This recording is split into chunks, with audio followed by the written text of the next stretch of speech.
Song yang palan me puchai ka chi tang me lo hu he yang ka tang cha nhi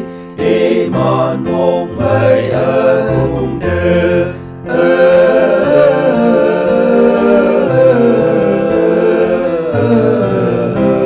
ta ba me ti si wa de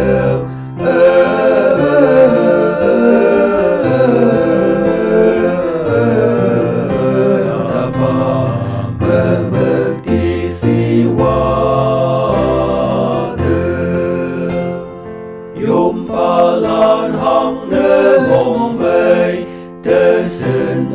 hang ne hem lo hang hi ngao lan mei shi nang lo pu wang he ma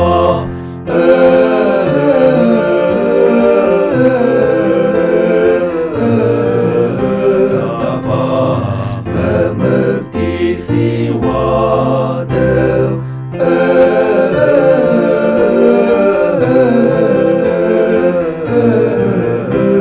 ta ba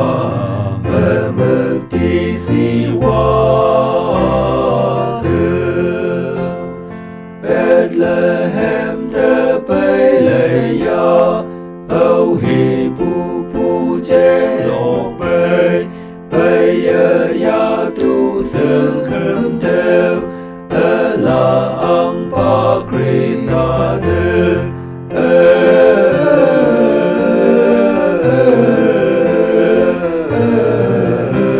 ta ba me ti si wa de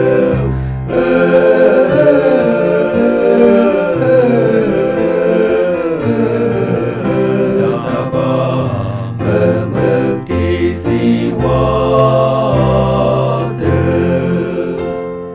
Song yang palan me puchai ka chi tang me lo hu hem yang ka tang cha nhi man